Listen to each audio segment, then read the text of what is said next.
Hey everyone, welcome to my channel. तो ये है क्लास 4 की यूरेका प्लस ईवीएस की बुक, जिसमें आज हम करेंगे chapter number 10 the earth and other planets. So हम क्या जानते हैं, पहले से हमें पता है कि अर्थ में लैंड है, वाटर है और एयर है, और इसी से मिलकर अर्थ बनी है। और अर्थ हर वक्त घूमती रहती है, right. Earth also moves around the sun. So earth sun के अराउंड भी घूमती है, और वैसे भी वो लाइक अ टॉप घूमती रहती है। टॉप मीन्स जैसे एक गेम होता है ना बच्चे का, वो टॉप जिसको हम हिंदी में लट्टू बोलते हैं, तो वो हम ऊपर से गिराते हैं, वो घूमता रहता है एक ही प्लेस पर। So like this earth moves like a top all the time. इस चैप्टर में हम बेसिकली क्या पढ़ने वाले हैं, हम रोटेशन के बारे में, रिवॉल्यूशन के बारे में, अर्थ और सोलर सिस्टम के बारे में पढ़ने वाले हैं इन डिटेल। ठीक है। So the earth is made up of land, water and air. The earth has two types of movement, rotation and revolution. So basically हमें पता है कि अर्थ जो है लैंड, वाटर और एयर से मिलकर बनी है। और हम ये भी जानते हैं कि अर्थ के दो तरह के मूवमेंट होते हैं, एक होता है रोटेशन और एक होता है रिवॉल्यूशन।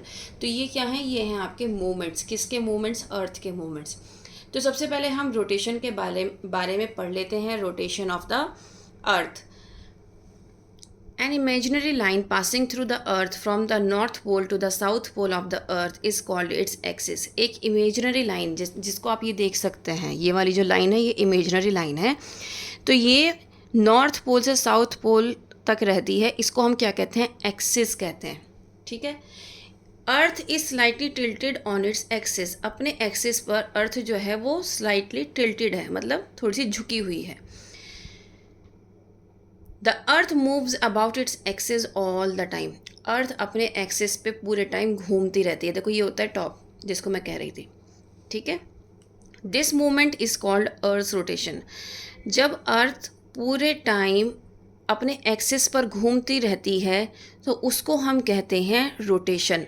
और इस रोटेशन को कंप्लीट करने में अर्थ को पूरा एक दिन लगता है, 24 आवर्स लगते हैं। हमने बात की है सिर्फ और सिर्फ रोटेशन की। रोटेशन का मतलब होता है जब अर्थ अपने ही एक्सिस पर मूव कर रही है। ठीक है। और कितना टाइम ले रही है? 24 आवर्स। ठीक है। Rotation of the earth causes day to follow night.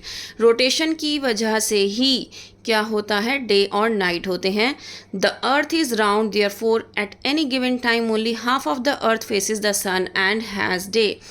क्योंकि अर्थ राउंड है शेप में, तो जब वो रोटेशन करती है, जब वो रोटेट होती है, तो क्या होता है कि जो उसका आधा पार्ट होता है वो दिन की तरफ होता है और आधा पार्ट रात की तरफ होता है। तो आपने देखा होगा कि इंडिया के जो टाइमिंग्स हैं वो बाहर की कंट्रीज़ के टाइमिंग से मैच नहीं करते। अगर मैं यूएस यूके के टाइमिंग्स का ले लूँ तो टाइम जोन बहुत डिफरेंट है। 9.5 घंटे का जो टाइम डिफरेंस है वो यूएसए के साथ रहता है, डिफ़र करता है कैलिफोर्निया और अदर कंट्रीज से। लेकिन अगर हम टेक्सास और इधर की बात करें तो यहाँ पर यूएसए में आपको 9.5 घंटे का डिफरेंस मिलेगा। लेकिन वहीं अगर हम यूके की बात करें तो यूके हमसे 5.5 घंटे पीछे है। ठीक है। तो इस तरीके से क्या हो जाता है, हमें पता चल जाता है कि कहाँ पर क्या हो रहा है, किस तरीके से जो अर्थ का मूवमेंट है, रोटेशन जो है वो हो रहा है। अब जब यहाँ पर रात है तो यूएसए में सुबह हो रही है। ठीक है। अब अगर यहाँ पर सुबह है तो यूएसए में रात हो रही है। तो दैट मीन्स जो आधा हिस्सा है वो डे दिखाता है और आधा हिस्सा नाइट दिखाता है, क्योंकि एक टाइम पर अर्थ जो है वो एक ही तरफ फेस कर सकती है। पूरी अर्थ पे दिन नहीं हो सकता है, पूरी अर्थ पे एक ही टाइम पे रात नहीं हो सकती है। तो इसीलिए आधा जो अर्थ है वो सनलाइट की तरफ फेस करती है और जो आधा हिस्सा होता है वो नाइट की तरफ होता है। तो इसी तरीके से डे एंड नाइट चलते हैं। The other half which does not receive sunlight has night. अब जो अदर हाफ होता है जिसमें सनलाइट रिसीव नहीं हो रही है तो वहाँ रात हो रही है। जैसे मैंने आपको अभी यूएसए का एग्जाम्पल दिया। During the day the region we live in facing the sun. तो दैट मीन्स दिन कब होता है? जब सन निकलता है। जैसे ही अर्थ रोटेट करती है तो हम सन से दूर होना स्टार्ट हो जाते हैं। आपने देखा होगा सन निकलने का भी टाइम है, सनसेट का भी टाइम है। The sun appears to set and then it becomes dark and it is night. At night the sun is not in the sky above us. तो वो कहाँ होता है, वो दूसरी तरफ होता है. ऐसा नहीं है कि सन सोने चला जाता है, वो दूसरी तरफ उग रहा होता है. दैट मीन्स कि यूएसए में सुबह हो रही होती है. After a few hours due to the rotation of the earth, the part of the earth which had moved away from the sun slowly move towards the sun. At this time the sun appears to rise in the sky and it is morning. और फिर उसके बाद क्या होता है कि 12 hours बाद वहाँ पर रात हो जाती है यूएसए में और यहाँ पर दिन होना स्टार्ट हो जाता है. और इस तरीके से ये जो साइकिल है, ये जो रोटेशन वाली साइकिल है, ये चलती रहती है. क्योंकि हमने अभी पढ़ा है कि रोटेशन जो है, जो अर्थ अपने एक्सिस पे कर रही है, वो 24 आवर्स का टाइम लेती है, जिसकी वजह से क्या होता है, डे एंड नाइट होता है. The earth rotates from west to east. तो अर्थ किस तरीके से रोटेट करती है, वेस्ट से ईस्ट की तरफ. Which is why the sun appears to rise in the east and sets in the west. जिसकी वजह से सन जो है, क्योंकि राइज करता है ईस्ट से और सेट होता है वेस्ट में. रीज़न इज कि वेस्ट टू ईस्ट इसका मूवमेंट है. ठीक है. Now observe the shadow of a tree at different times of the day. अब आपको क्या करना है, ट्री का अगर आप शेडो देखो अलग अलग टाइम पे, तो आपको बिल्कुल अलग अलग शेडो दिखाई देगा. अर्ली मॉर्निंग में ये शेडो होगी, दोपहर के टाइम पे ये होगी क्योंकि बिल्कुल सर पे होगा, और शाम के टाइम में ये वाली शेडो होगी. तो आप देखो यहाँ से जब सूरज निकल रहा है तो शेडो इधर है, जब सर पर है तो शेडो वहीं है, और जब इस साइड है तो शेडो यहाँ पर है.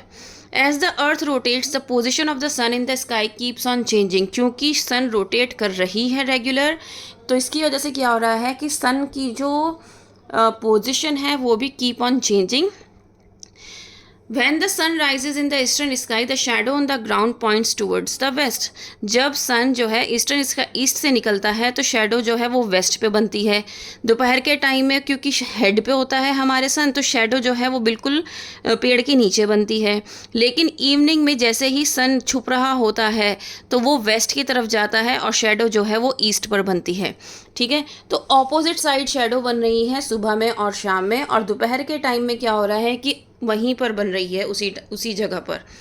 अब हम बात कर लेते हैं रिवॉल्यूशन की. अभी तक हमने क्या पढ़ा था, हमने पढ़ा था रोटेशन. रोटेशन मतलब जब अर्थ अपने ही एक्सिस पर घूम रही है उसको हम रोटेशन कहते हैं, और उस रोटेशन को कंप्लीट करने में वो 24 आवर्स लेती है, जिसकी वजह से दिन और रात का एक साइकिल है वो चलता है.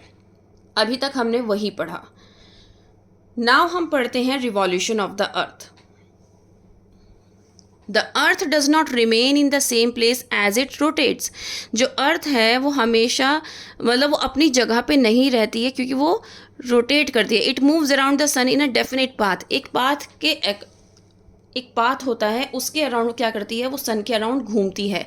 इसी को हम क्या कहते हैं, अर्थ्स ऑर्बिट, उसका orbit. The movement of the earth around the sun in an orbit is called earth revolution. ये जो मूवमेंट है अर्थ का सन के अराउंड एक ऑर्बिट के अंदर, इसी को हम कहते हैं रिवॉल्यूशन. और इस रिवॉल्यूशन में कितना टाइम लेती है अर्थ, 1 ईयर का. दैट मीन्स 12 मंथ्स का. दैट मीन्स 365 1/4 डेज़ का. इस पूरे रिवॉल्यूशन को कंप्लीट करने में वो इतना टाइम लेती है.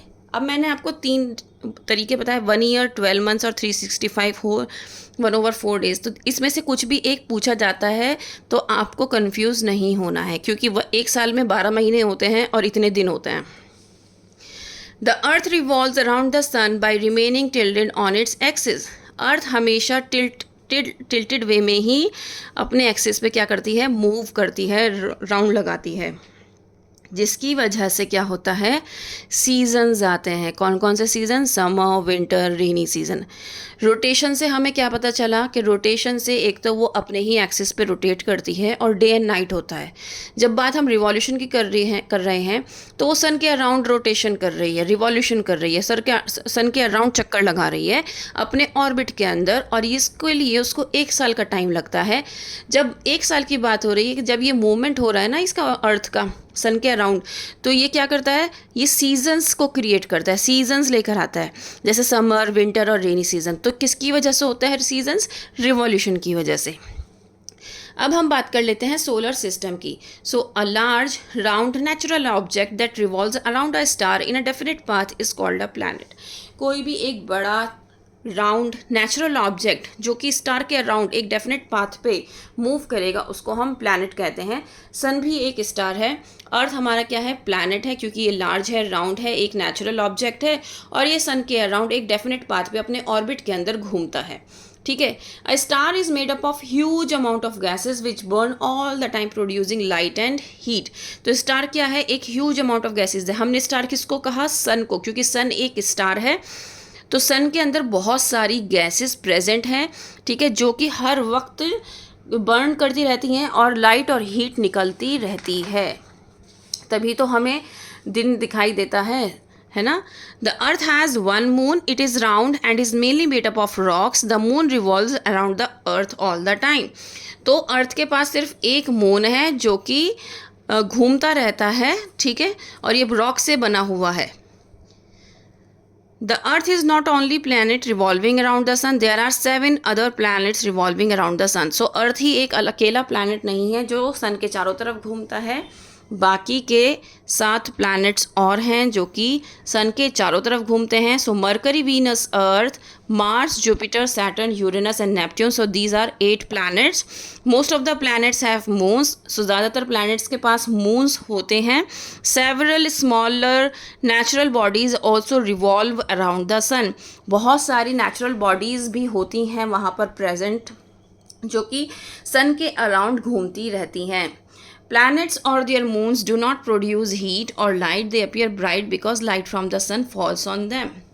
तो planets या फिर उनके मून जो है वो कोई भी लाइट प्रोड्यूस नहीं करते हैं, वो आपको दिखाई देते हैं ब्राइटली। द रीज़न बीइंग क्योंकि उस पर सन की लाइट पड़ती है। The sun, it's 8 planets, their moons and other smaller objects form the solar system. तो सोलर सिस्टम कौन बना रहा है, ये सारे 8 planets, मून्स और जितने अदर ऑब्जेक्ट्स प्रेजेंट हैं हमारे सिस्टम में, स्पेस में। Now the inner planets. अब हम इनर प्लैनेट्स की बात कर लेते हैं। Mercury, Venus, Earth, Mars are called the inner planets because they are closer to the sun and they all are made up of hard rocks. तो inner planets किनको कहा गया है, 4 प्लैनेट्स स्टार्टिंग के, मरकरी, वीनस, अर्थ, मार्स, जो कि सन के करीब हैं। मरकरी क्या है, क्लोजेस्ट है सन के, इसीलिए सबसे ज़्यादा गर्म होता है। ये हमेशा सन के अराउंड घूमता है और किसी और प्लैनेट से सबसे तेज़ घूमता है। ये अर्थ से स्मॉल होता है, हम जानते हैं। Mercury does not have any moon. Mercury के पास कोई भी मून नहीं है। ये तो क्लोजेस्ट टू द सन है, no moon, does not have any moon. Venus और अर्थ ये सेम साइज़ के हैं और ये क्लोजेस्ट प्लैनेट है अर्थ के। लेकिन वीनस का क्या एक फंक्शन है, मतलब क्योंकि ये सन के करीब है तो ये दिन के टाइम बहुत ज़्यादा गर्म होता है, इतना गर्म होता है कि ये एक मतलब लोहे को भी पिघला दे, इतना गर्म रहता है। और इसीलिए इसको इवनिंग एंड मॉर्निंग स्टार कहा गया है। As it appears soon after the sunset and at dawn, Venus too has no moons. इसको इवनिंग और मॉर्निंग स्टार इसलिए कहा गया है क्योंकि ये जैसे ही सनसेट होता है तो क्या करता है, ये एकदम से अपीयर हो जाता है, एकदम से आ जाता है, तो इसीलिए इसको इवनिंग एंड मॉर्निंग स्टार कहा गया है। वीनस के पास भी कोई मून नहीं होता, अर्थ के पास मून होता है, हमने अभी पढ़ा था। अर्थ को वाटर प्लैनेट क्यों कहा जाता है, क्योंकि इसका 3/4 पार्ट जो है वो वाटर से कवर्ड है, ठीक है। रिमेनिंग 1/4 पे लैंड है जिसमें हम रहते हैं। It is the only planet of the solar system known to have life, it has 1 moon. ये सिर्फ एक ऐसा वाहिद प्लैनेट है जिस पे हम रहते हैं और इसी का एक मून होता है। मार्स रेड प्लैनेट कहलाया जाता है, ये क्योंकि रेडिश कलर का अपीयर होता है स्काई में। मार्स एक कोल्ड प्लैनेट है। Scientists believe that its poles get covered with ice in winters. Mars has 2 moons. So scientist का कहना है कि जो उसके पोल्स हैं उनके ऊपर आइस रहती है, ठीक है, विंटर्स में। तो इसके पास कितने मून्स हैं, 2 मून्स प्रेजेंट हैं। नाउ आउटर प्लैनेट्स की बात कर लेते हैं। जो बाकी के प्लैनेट्स बचे हैं वो सारे आपके क्या हैं, आउटर प्लैनेट्स हैं। Jupiter, Saturn, Uranus and Neptune. तो ये क्या है, आपके आउटर प्लैनेट्स हैं। क्योंकि ये सन से दूर हैं इसलिए इनको आउटर प्लैनेट्स कहा जाता है। और ये ठंडे भी रहते हैं, बिग भी हैं, बहुत सारी गैसेस भी इसमें प्रेजेंट हैं, ठीक है। But unlike the sun the gases do not burn. लेकिन जैसे सन के अंदर रेगुलर बर्निंग चलती रहती है, हीट होता रहता है, निकलती रहती है, लेकिन यहाँ पर जो आउटर प्लैनेट्स हैं इसमें से हीट नहीं निकलती क्योंकि यहाँ पे बर्निंग नहीं होती है। इसीलिए इनको गैस जाइंट्स भी कहा जाता है, क्योंकि इसमें बहुत सारी गैसेस प्रेजेंट होती हैं, ठीक है। और हर एक प्लैनेट के पास बहुत सारे मून्स भी हैं। जुपिटर लार्जेस्ट प्लैनेट है पूरा सोलर सिस्टम का। It is so large that all the other planets in the solar system could fit inside it. ये इतना बड़ा प्लैनेट है कि जितने भी बाकी के 7 प्लैनेट्स हैं वो इसके अंदर फिट हो सकते हैं। अब आप सोच सकते हो कि कितना बड़ा प्लैनेट होगा जुपिटर। और अर्थ पर हम रह रहे हैं, अर्थ अपने आप में बहुत बड़ा प्लैनेट है, तो वो भी उसके अंदर फिट हो सकता है, right. Saturn is a huge planet. When seen through a telescope, Saturn looks like a big ball surrounded by rings. Saturn के चारों तरफ रिंग्स हैं, Saturn के अराउंड रिंग्स हैं, जो हम टेलीस्कोप से देखें तो हमें पता चलता है। It has over 1000 rings made of ice and dust. So इसके 1000 रिंग्स हैं जो कि आइस और डस्ट से बने हुए हैं। यूरेनस ब्लूइश ग्रीन कलर का प्लैनेट है, ये ब्लू कलर गैस से बना है। Uranus is a smaller outer planet but is still large enough to hold 64 earths. Oh my god, कहने को ये छोटा है, आउटर प्लैनेट, छोटा आउटर प्लैनेट है, लेकिन ये इतना भी छोटा नहीं है। ये अर्थ कितना बड़ा प्लैनेट है अपने आप में, तो उस तरीके की अर्थ के जितना बड़ा अर्थ है 64 अर्थ को ये अपने अंदर कैप्चर कर सकता है। इतना छोटा प्लैनेट है ये, okay. Now Neptune looks very much like Uranus. It appears bluish in the night sky. Neptune Uranus की तरह ही दिखता है, ये ब्लूइश दिखता है रात में और सन से बहुत दूर है, और इसीलिए क्या है, ये कोल्ड प्लैनेट है। तो इस तरीके से आपका ये चैप्टर कंप्लीट हो जाता है। यहाँ पर कुछ कीवर्ड्स हैं। उम्मीद करती हूँ कि आपको ये चैप्टर अच्छे से समझ में आया होगा। अच्छा, इस लिस्ट में पहले प्लूटो का नाम भी था, लेकिन उसको निकाल दिया गया क्योंकि वो एक ड्वार्फ प्लैनेट था, ठीक है। They are very far from the sun, farther away from the Neptune, that is why they are extremely cold. Dwarf planets revolve around the sun but they are smaller than the other planets. So dwarf means क्या तो होता ही है, छोटा है ना। तो ये जो था ये ड्वार्फ प्लैनेट था, और ये हमेशा क्या करता था, ये हमेशा अर्थ के सन के अराउंड ही घूमता था जैसे कि बाकी प्लैनेट्स घूमते हैं, लेकिन इसको इस लिस्ट से बाहर कर दिया गया। हमने जब अपने स्कूलिंग में पढ़ाया है तो हमने 9 प्लैनेट्स पढ़े हैं, उसके बाद ये इसको निकाल दिया गया और अब आप 8 प्लैनेट्स पढ़ते हैं। उम्मीद करती हूँ कि ये चैप्टर बहुत अच्छे से आपको समझ में आया होगा। Please like, share and subscribe. That's all. Thank you.